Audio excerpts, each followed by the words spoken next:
Hello, Brother Sewing and Crafting family. I'm Angela Wolf, and we are at your side virtually. Today, we have two brand ambassadors, myself and May Flaum. And Brother, thank you for letting us take over your pages. We are on Brother Sewing and Crafting Facebook and YouTube page, but we're doing it a little different today. Today, we're running it as a premiere. We recorded this in advance, but May and I are going to be in the comments chatting with you. We thought that would be kind of fun today. So ask your questions. Be sure to say hi, say where you're from, and we'll be chatting there with you while you're watching our tutorial. Sound a little different? You have to do something fun in the summer, right? Because one of us might be somewhere where the internet isn't so hot. And we know who that is this week. So let's bring May up. Hi, May. Hi, good to see you. Great to see you. Happy summer. Yes. It's been a good summer so far. How about you? Oh my gosh, it's fantastic. It is sunny, warm, Southwest Michigan. I would take this all year long, but there's still time to sew and craft. And I can hardly wait to see what you're doing because you're doing something that makes me think of snow. I am. So what I've been doing here, and I say it every year, and every year I think I'm going to, and I never quite do. So I'm excited to actually see it happening this year, is I start to craft a little bit of the fall and winter holiday stuff. Now I start getting it going, specifically things that maybe have hand sewing or maybe beadwork or things that kind of take a little bit of time that you don't want to have to just sit down and do for hours and hours. Or things that work really great, like say you're sitting by the pool or you're watching a movie with your family and you can kind of sit there and do a little bit of stitching or something. I like to get those projects started in advance. So we're going to do a little bit of sort of Christmas in July. I love that idea. And you know what? You're right.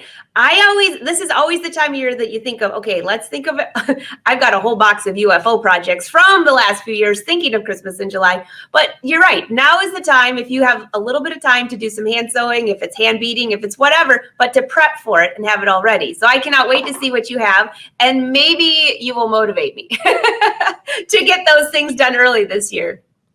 Well, you know what? You're right. I'm starting with the box. Personally, I'm starting with the box from the last 3 years that never happened. That's where I'm starting because that box needs to go away. I'm tired of that box. But today what I'm going to show you is, I know last month we talked a little bit about felt and about cutting on felt. And this month, that's actually where I'm starting with my base, because I don't know about you, but when it comes to fall and winter crafting, I bring felt out so much more. Yeah. Well, you have so many options too. I mean, if it's applique, if it's whatever you're doing, and I know that everyone's going to be thinking, okay, I would just like to know from the audience, by the way, all of you watching, how many UFO boxes do you have from the past few holidays? Because it'll make us feel so much better. But May, you're right. Felt is awesome. So it is, and I tend to bring it out more and more. I think it's just the texture. It has kind of that warm, cozy texture, and I tend to bring it out more and more. And the thing about it is we can actually do quite a lot with it. The scan and cut can cut it. We can actually cut it out with the scan and cut and get going with it.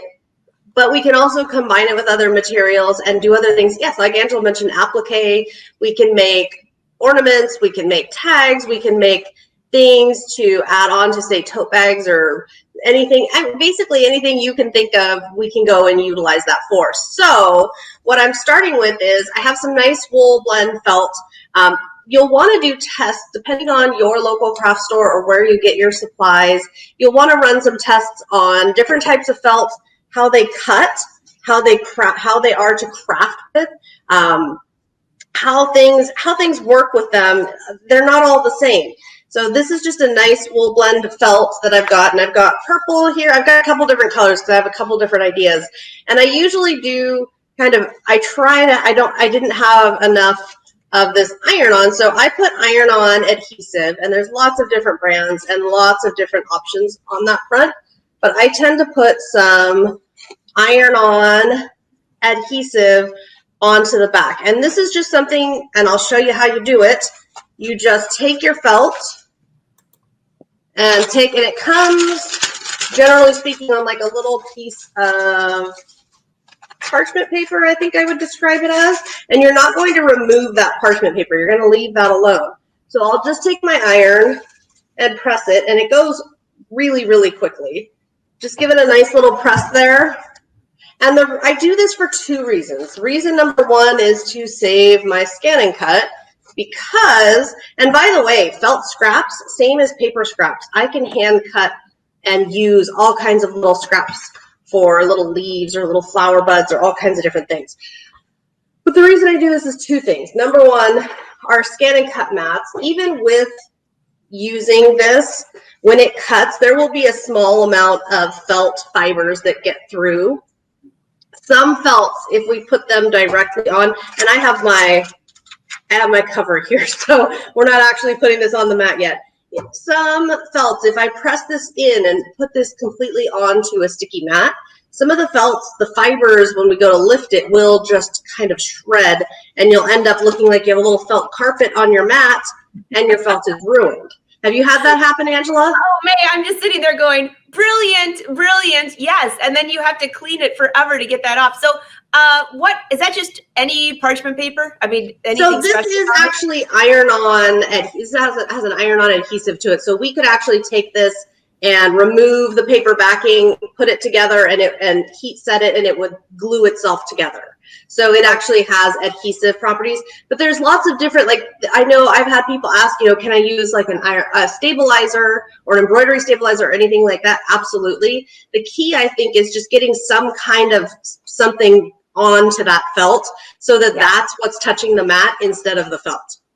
That's a great idea, and it keeps cleanup to a minimum. And by the way, you all know this isn't a Brother product, so May will put maybe a link or something in the comments, or we can give you a little reference off of the Brother show. There's actually, honestly, there's lots and lots of different brands, and everybody has kind of different preferences. The other benefit that I find is, and I always forget this about felt, every spring I forget this about felt, and then late summer when I start working with it again, I remember, when you're working with felt, if you're hand stitching and doing a lot of stuff, it will move. So it will stretch, and you can get it to become kind of deformed. You know, it will, as you're working with it, if you're tugging on it in different directions, the little felt fibers will, I mean, can you see already on my corner here? Yes. Just a little tugging. You think about hand stitching and beading and stuff, and as you're working with it, you can get it to get out of shape, and obviously that's not what we want.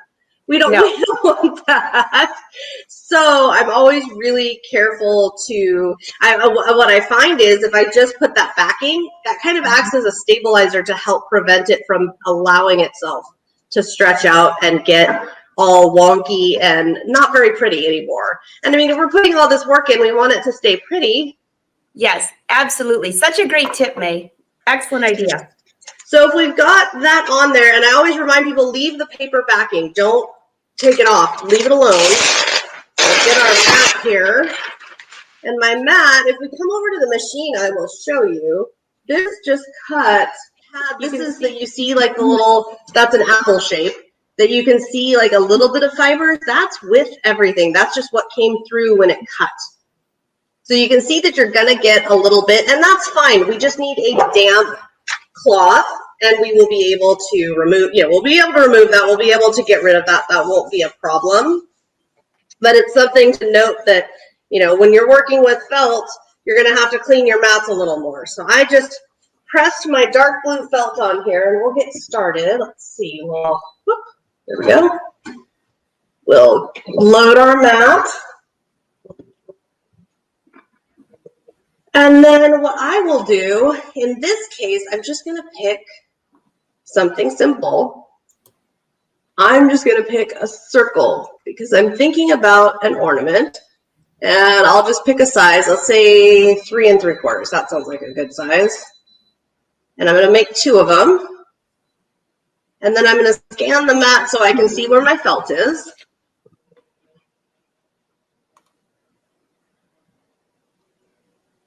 As you're scanning, I just have to say, May, that when people watch this, this is the coolest thing, because no matter what size fabric you have or what you're working on, that's how you can work in little pieces, and it saves so much fabric. It really does. Okay, so I can move this. And the other tip I have for you with felt, Angela, I don't know if you find this, but I try to keep it away from the very edge. Oh, that's a good idea.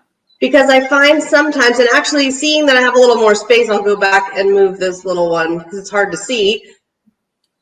There we go. So I try to keep it away from the very edge just because I find sometimes with the material, when you're getting right up on the edge, sometimes it can kind of, like it'll want to, I don't know, like it can cause, there's not as much stability, I guess, is what I mean. There's not quite as much stability, and and you can think to yourself, okay, well, you know, I thought that was okay, but it's right on the edge.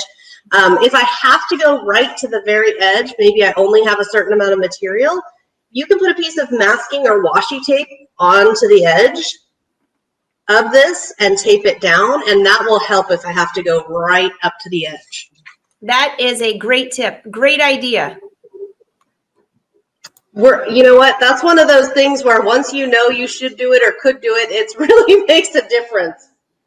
And what the machine will do, so the auto blade is going to detect and cut through, and it may determine that we need a little bit more cutting, and if it does, we'll see here. So it's cut one circle, it's cut the other,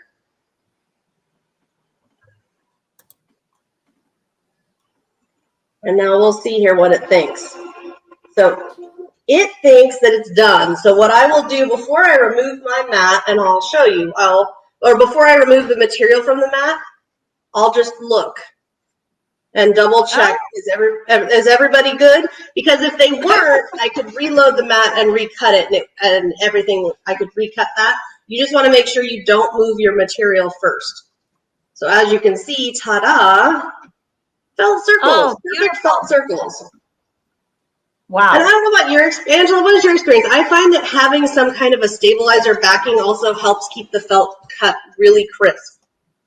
That I definitely agree with. Actually, with so many fabrics with the backing like that when I'm using projects. So you can't do that if you don't want the backing, but for felt, it sure makes it nice. And look at, there's nothing on your mat as far as like a bunch of junk.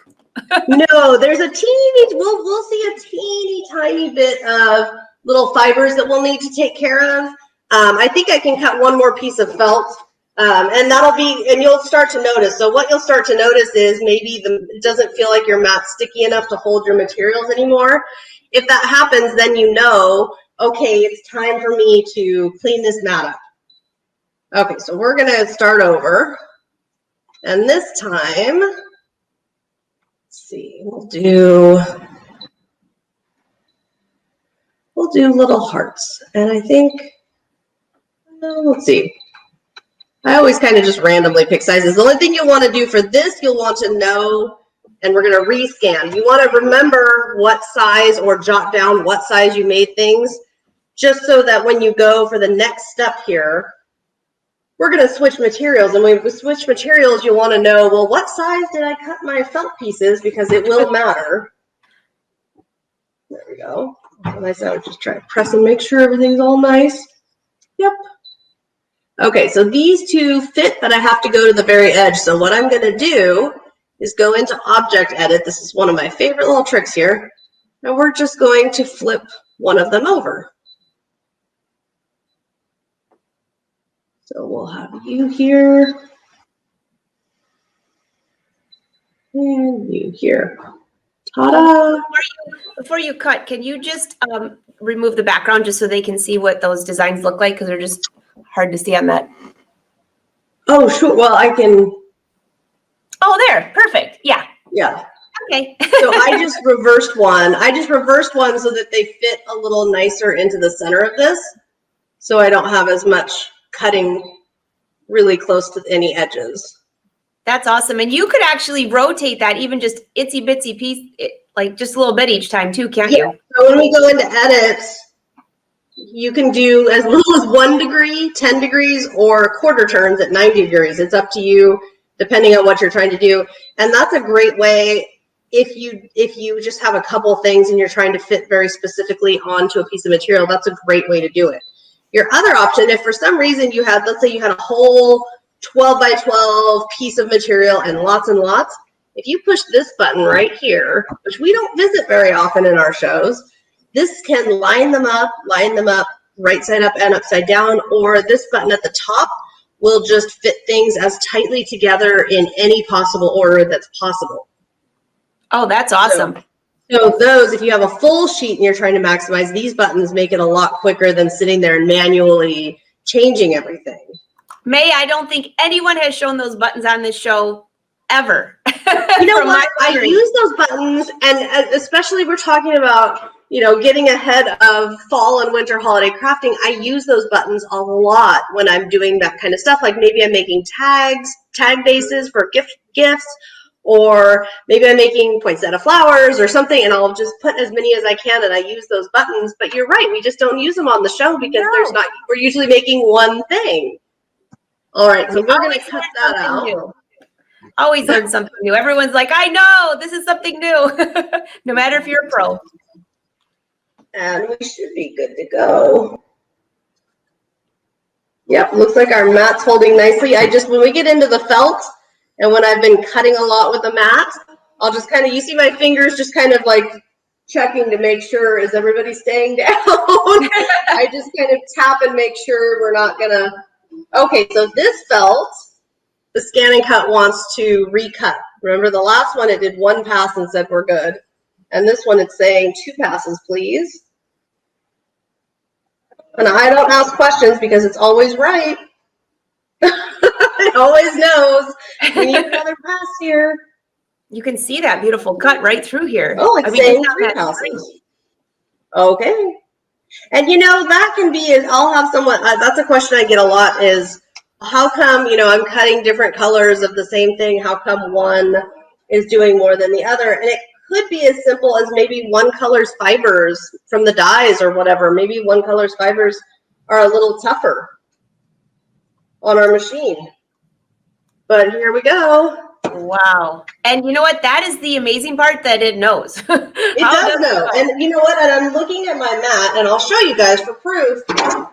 You can't actually see where those purple parts cut. Wow. You can see the circles. You can see the apples. There's another circle, but the parts cut right here, and there's not even a scratch. Unbelievable. That's awesome. I love that about the machine, that there's so many things like that it helps us along. Mm-hmm. So as you can see, yes, we cut felt, and felt cuts beautifully, but it doesn't cut beautifully if we get into like teeny tiny details. Okay. And I just think of it as, if I tried to cut felt with my scissors, there gets to be a point where, it's just with the fibers and everything of felt, like it doesn't hold up. It's not smooth enough. It's not meant to be cut in teensy tiny, fine detail. Mm-hmm. So the question I get a lot is, okay, well, what do I do about that? If I like felt and I want to use felt, but I also want those details. And the answer is, you can cut some of your materials in felt and then use vinyl, or use some other material that cuts really beautifully in detail for the detailed aspects. That's a good idea. So I do this a lot, and you notice we have the Disney machine out. If you go in the Disney machine, and I'll show you the SDX 230D here, this one, all the machines I think, or some of them have some form of layered pattern. And let's see, we'll go in here. I think there was one in here that was good for that. Oh, that's right, the little snowman friend. So this is a good example of, if we say okay here. So this is actually only 2 pieces. There's the piece number 1, which is these parts here. And you could see if we did this bigger, so we couldn't do this teeny tiny, but if we did this, say we did this a full 12 inches high, we could very easily cut this out of fabric or felt or something. It wouldn't be that detailed if it was large. Versus on this little guy, there's lots and lots of teeny tiny little cuts being made. So if we were going to try to do this mixed, we would maybe make the base out of felt and then do this out of vinyl, and it would layer up, and you'd still have that beautiful texture and feel of felt, but you'd also have all the detail of the vinyl, so you get the best of both worlds. So that's a good example. And this guy's another one where, and these actually, I've done these with multiple materials. Like I had a fabric, a really large fabric swirl, and then this part could be felt. So you can really get wild with your mixing and matching of what you want to do, and you could do glitter materials and solid materials and pattern. I mean, you can do as much as your mind can think of to do. Those are our limits. Those designs, for someone who's like, oh, what is on that Scan and Cut? Those are actually built into the machine. Yes, these are all, I'll go back. So this is all the categories for this particular machine, most commonly referred to as the Disney scan and cut. These are all of the designs in here, and there are rhinestone designs built in. Here we have all of our Pixar designs. It took me a minute to figure out, but this is all the Pixar guys. So we got our little monsters and our little cars, and we've got, this one has a lot of the Frozen. It also has, we've got the Cheshire Cat, we've got Lion King, we've got all kinds of different built-in. Wow. I know, there's so many. And if you don't have this machine, there are also Disney files, not these files, but there are other files available for purchase that you can get that are Disney. Now remember, I said we need to keep track of the size, and I know we made it 3.75. So I think if we go 3.5 for the height. We were talking about so many things, May. I was like, how big did you make that? 3.75. I wrote it down. I'll admit, I wrote it down. Okay. So I got, this is a glitter heat transfer vinyl. So the shiny side that you see here is not actually the vinyl at all. It's actually the transfer material. And it's just a sticky, clear sheet you're able to iron, which is always nice. And then the material's on the back. So when you cut, what you're actually cutting is the back side of the material. And I always point that out because that is the important part to remember if you're doing anything with words. If you're doing anything with words, you need to remember that you're cutting the back side of the vinyl because the words are going to cut backwards. How many times have you done that, Angela? Oh, we won't. Let's not go there. Okay, good. I'd love to hear from everybody how many times they cut vinyl backwards because I've lost count. I cannot tell you. Everyone leave it. First of all, we asked them how many UFO projects. Now we're going to ask just how many times. It just makes us all feel better when we all know. Well, you know what? You think you do it once and you'd remember it? No, not so much. It's not. It doesn't. Once per. The only, what happens is I won't do it for a while. I don't know about you. I kind of my crafting will kind of ebb and flow. What kinds of projects or what techniques I'm using. So I'll be using this a lot, and I'll remember, and then I won't use it for a month or two. And when I come back, I've always forgotten. That's it. So we have our snowflake here. And we're going to cut this out. So I'm just doing a simple snowflake so that because my thought is we can really decorate this and make a beautiful ornament or a gift tag out of, or both. It could be a gift tag that becomes an ornament. And I'm just scanning so I know where that material is. And if you're wondering, okay, but how we talked about this mat right here is going to need to be cleaned. Yes, it does. However, vinyl does not take very much stickiness. In fact, vinyl, we can usually work with vinyl on, and I'm just going to tilt this up for a second so I can see. Okay. I just have to make sure it's in the material there. Vinyl, I can usually use a low-tack mat. So if it's a little fuzzy from the felt, that's why we did the felt first, because the felt needs very sticky versus the vinyl is not as picky. And then we're going in the settings because I love this auto blade. It has the half cut, which will cut the vinyl material and not the backing sheet.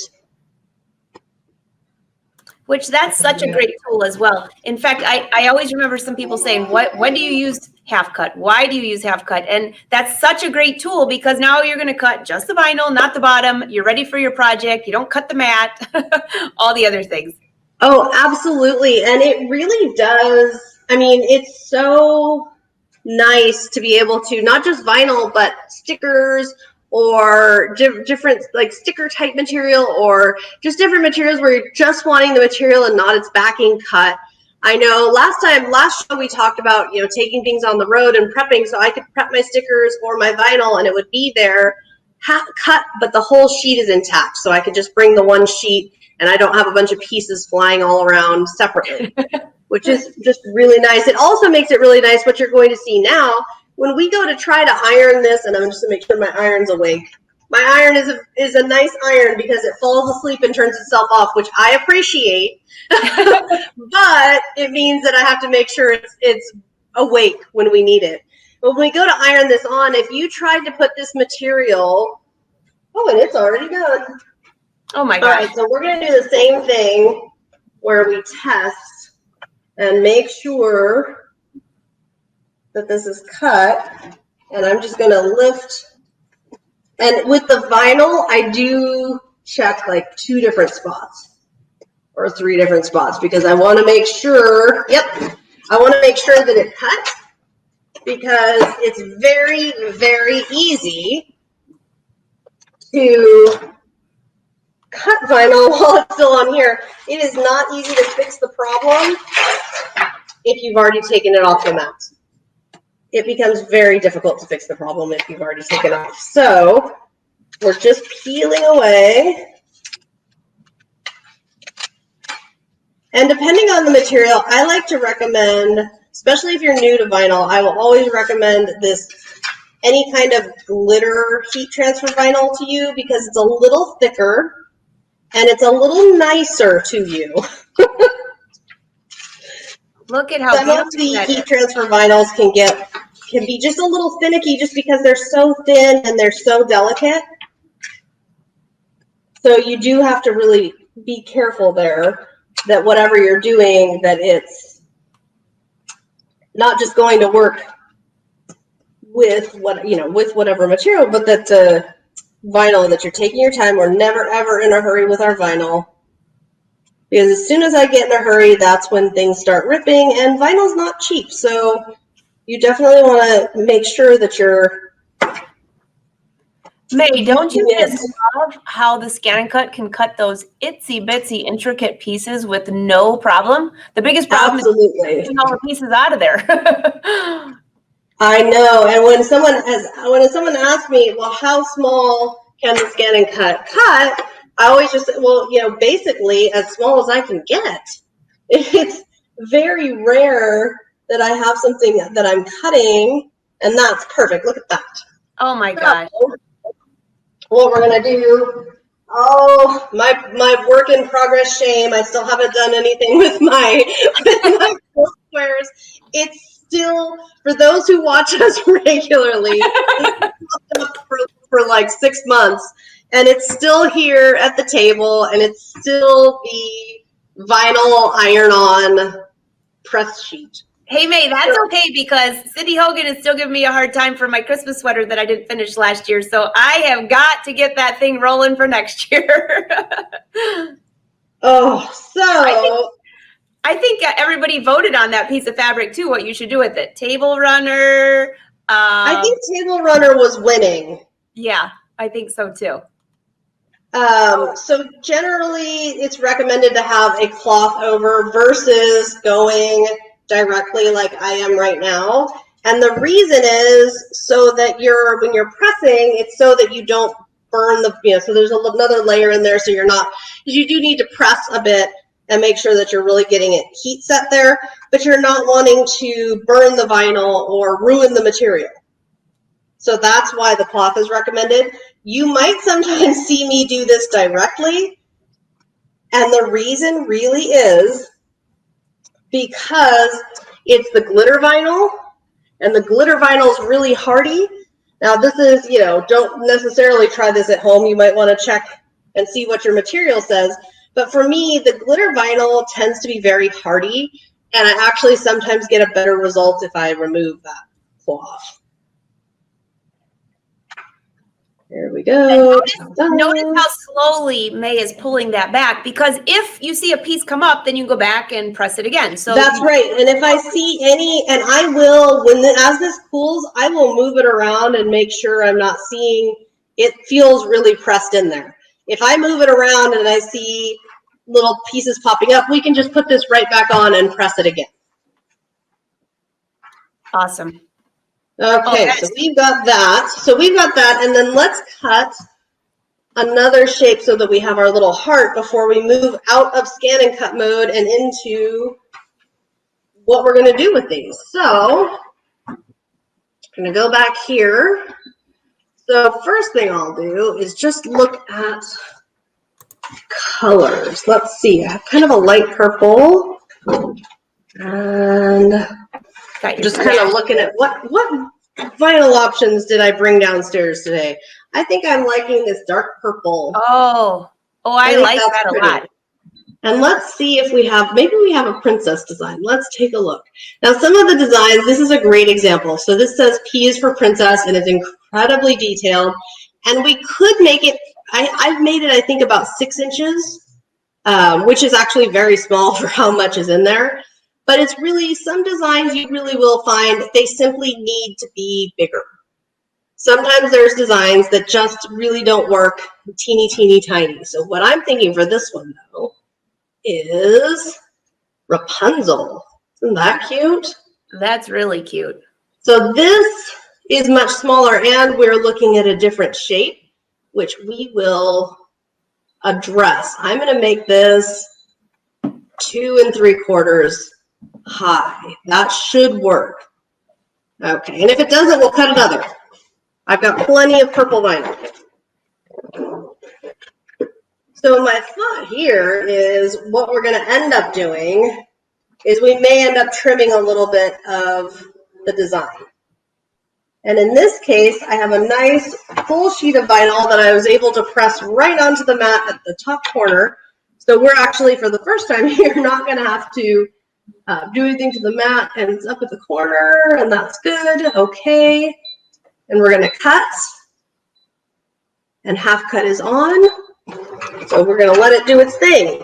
I like to create, I don't know about you, Angela, I like to create in batches, especially projects like this where I'm going to be gifting them, where I'll go ahead and cut a whole bunch of different felt bits, and then I'll pick designs to go on them, and then I'll work on the stitching. So I like to kind of work like that, where that way I don't completely, well, I'm very capable of making a mess of the entire house, but so I don't have everything out and I'm making a mess of everything, especially for those of us who have limited space to work with.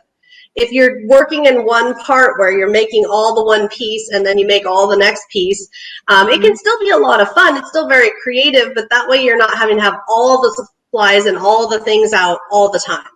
But even that's a really great idea. And no, I don't do that. That's why I have so many UFO projects. But what a great idea to cut all of the felt together, because you have the mat out, you have the settings, you have everything that you want there. Then go back and cut. You're in the decorative mood to cut all the vinyl. That's really a great idea, May. And then if you have them in little boxes, you're ready to go. If you have a party that you want to send one of these to, you're all ready. It's all finished.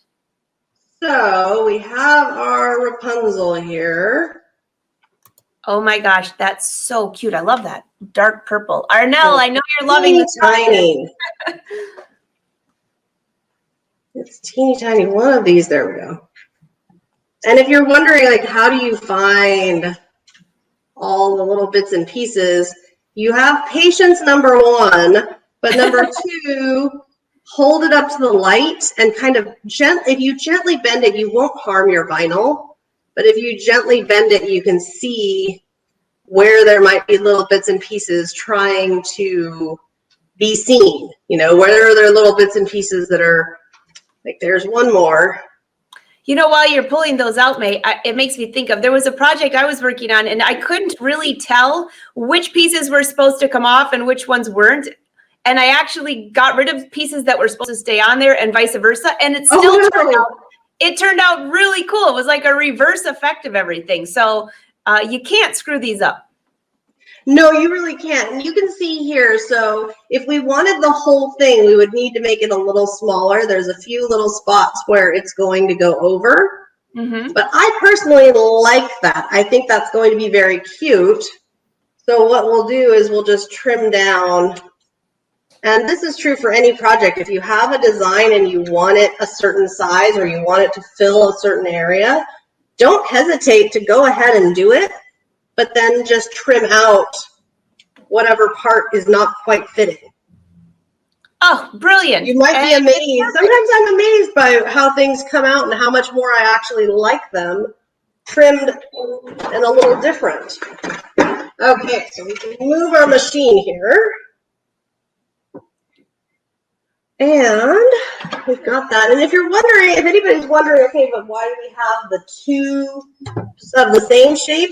Because what we'll do next is I'm going to do some stitching and beadwork and stuff on the front, but I don't want the back to show that. So I went ahead and pre-cut that second one so that when I'm all done, I can put these two together and it'll be a nice smooth back. So I won't have that unfinished look or that lots and lots of threads, and I don't have to worry about if I make any thread knots or any problems on the backside. Great Don't have to idea. worry about it. Great idea. And I love all these little tips. I know, we should call that, I'm thinking we should actually call this the tip show because we have so many today. There are.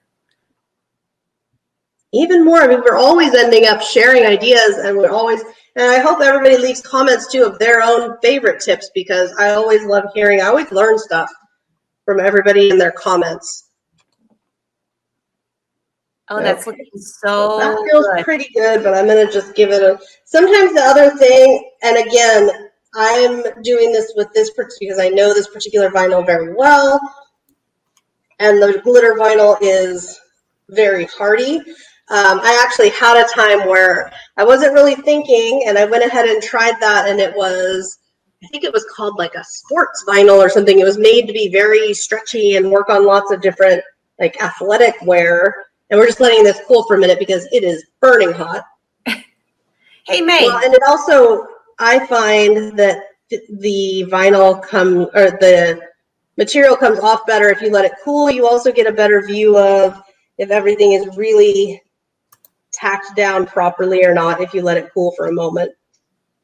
Because it's already cool to the touch. So wow. It goes oh my quickly. gosh. Isn't that fun? And if you have any little bit where you're like, well, shoot, that just slightly goes over, just trim it. Not a problem. So cute. Okay, Hey, I know that. I know we're going to get this question, and because some people are new to doing anything with the Scanica, but much less, heat vinyl. Is there a specific setting on your iron that you like to use? And do you have any tips for how long you hold it or how much pressure? You know what?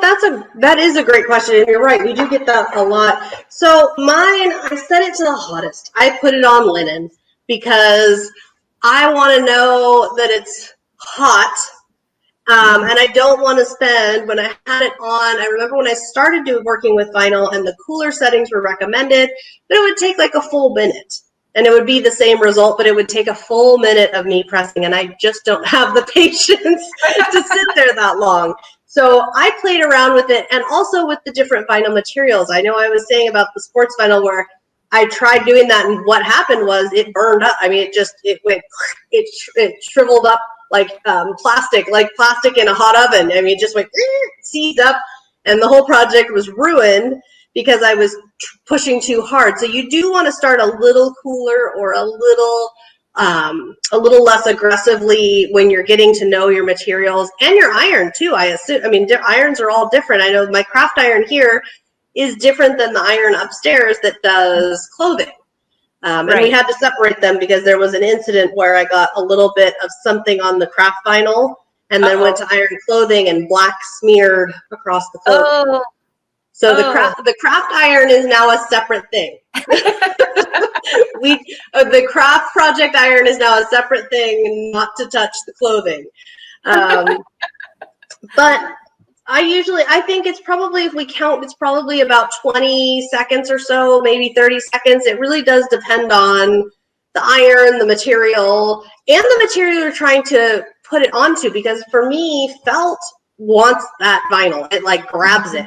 And fabric, a lot of fabrics do too, but then you'll get some, like when I'm doing, actually I have one right here, like a canvas tote or a little canvas zipper bag.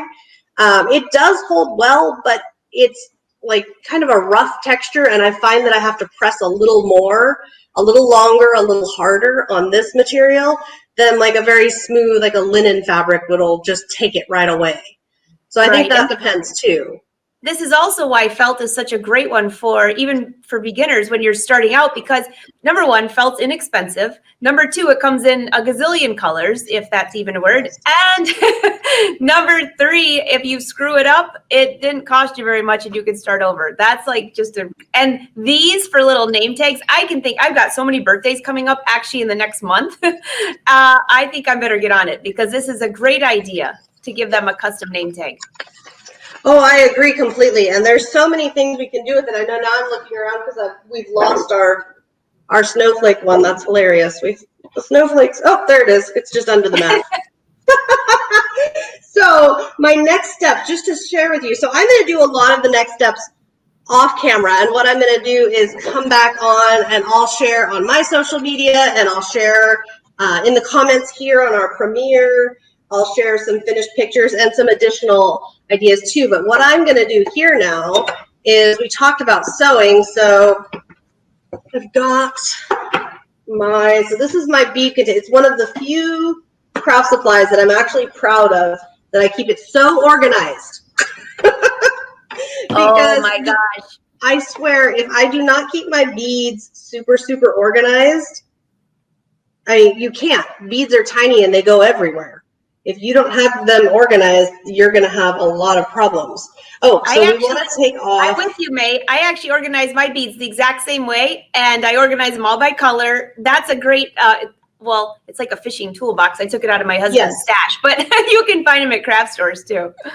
Yes, and I know that so if you were if you were an avid beader and you did tons and tons of projects, you would obviously actually organize in a different fashion. You would want like every single different type of white bead to be in its own container.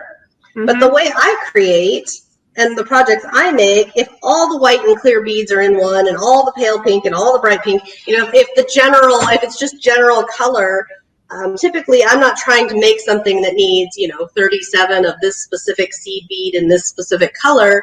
I tend to do like what we're going to do here, where I'm just kind of playing around with different ideas and different things and trying different things. So I don't actually need it to be any one particular look or style. I can I play around and grab whatever beads I want. And yes, we can stitch right through our vinyl. So I'm going to add a whole bunch of different little seed beads and sequins and things here. And depending on what you want to do, as far as how much time do you want to put in, how much detail do you want to do, we can do all kinds of decorative stitching and adding. What I really love about this style of project is it combines so many great aspects. We can add beads and add beading, but we can also and I'm looking here for a little, let's see, do we have a little clear blue one? Not really, but that one will work. So we can add beading, we can be doing felt crafting, we can be doing all of these different things and combining them onto one project. And what I love about it is, for example, with hand embroidery, I don't love having to like outline and fill in every single part. Well, sometimes I do, but not very often do I want to take on a project where I have to be the one, detailing and outlining every single little aspect of the image. So if I use a vinyl to get me started, that means that the vinyl is doing the part of the work that I didn't feel like doing on this project, creating the snowflake. And then I can just have fun with the decorating. And you'll see it'll get a little messy back here for a minute, but we'll clean it all up. And then again, remember, when we're done, we're going to press this and we'll press it, but I will also actually stitch it together so that it'll be all nice and secure. And when I go to stitch it together, I'll get a piece of thread or ribbon or something to create like a little loop at the top, which you guys, of course, can see in all the pictures that I'm going to be posting. That's going to be so cute. I can also think of like when you're putting those together, you could use, those of you that want to use your decorative stitches on the sewing machine, you could grab a couple of those and stitch around the circle. That would be kind of cool. Yes. There's a blanket stitch that would look fantastic. I could think of adding more beads. Oh my gosh, the options are amazing on here. Now your thread looks a little bit thicker than what we sew with just regular thread for garments. Are you using embroidery thread? So I am using embroidery thread, and actually embroidery thread. Yay! We're looking at the organized side of May. So look at that. I know it's all organized by color. Although I will confess that I have a bunch of loose. So embroidery thread usually comes like this, just on the little skein of it. So I do confess that I have a number of need to be rolled on their little plastic holders and added back in. I do have a number of those, but that's okay. But what I do is, so the embroidery thread, it's actually 6 strands in there. And what I will do is I will take it and separate it into 2 or 3 strands.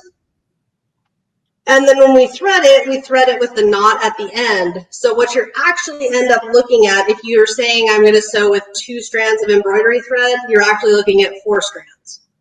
Okay. And what I like about that, sometimes and it would be 6. If I had done 3, it would be 6. And that does a couple of things. When we're doing our hand embroidery designs, which, yep, we can do it with the scan and cut. We can have the scan and cut draw, and I have done that. In fact, we did that in a show, I think, where we did a hand embroidery design on the scan and cut by drawing it onto fabric.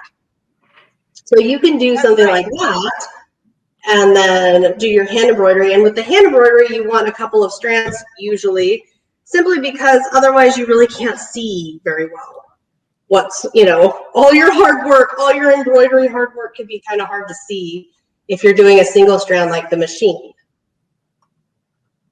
Oh, May, this is turning out so Isn't that cute? Yes. Isn't that cute? So we'd have that, and then I'll keep going. So I'll add little sequins in here. We'll add maybe a button or something in the center here, and then we'll add some decorative stitching. And you mentioned the machine stitching. If I was going to do that, I would make this a little wider. Mm-hmm. If you make this a little wider, or make the snowflake a little smaller, you have a little room, and that would be beautiful. In fact, I have done that on ornaments where, I pin my little piece of ribbon or whatever it is between the layers to be the little hanger, and then stitch around, and it turns out beautifully with machine. So you can do that too. And this one, same thing. We'll add some little details and sparkles here, and then and we can turn these into ornaments. That's one idea. We can turn these into tags. You can also use these, so we could then, instead of backing them, we could put them onto some other project. This is a zipper pouch that I keep trying to work with, but could be any kind of fabric project. You could then put this on a shirt. You could put this on a card. I mean, there's lots of different ways you could use it. You could also, here's a sneak peek. This is coming soon to the Brother Crafts blog. So here I hot glued it onto a hairbreadth. Oh, I love that. Isn't that fun? That's such a cute idea. That's coming onto the blog for Brother? Yeah, this is coming to the Brother Crafts blog, and then it's on there. And I got this idea because when we went to, I got this idea because when we went to Disney World, I wanted like some fun accessories for wearing around the parks, but I didn't want to wear like the ears and stuff. It's just too much. So what I did was exactly this. I was creating fun and then just put a little barrette in my hair, and then it's just right here, and it's there, and it's an accessory, and it's fun, but it's super lightweight. Because that's the other beautiful thing is this is super, you can hardly feel it. It's super lightweight. So it wasn't like heavy on my head. It didn't give me a headache, and I had lots of fun with it. Oh my gosh, what a great idea. By the way, I know, I can't wait to see, always love seeing what everybody does inspired by our shows. I can't wait to see what everybody goes and does with their felt and combining it with some vinyl or some stitching. I so agree. And I was just going to mention the blogs are back up if you've missed that this last month. The Brother Sews and Brother Crafting blogs are both up. And I actually left a link down below. So you have May's website down below, which she has a ton of videos on YouTube. And also I have my website down there. I have Brother Sews. And if you go to Brother Sews, scroll to the bottom of the page, at least that's where it is right now, and you'll see crafting blog and sewing blog. And there's so much stuff in there. May, I was really excited to see those blogs come back up. Me too. I've missed them.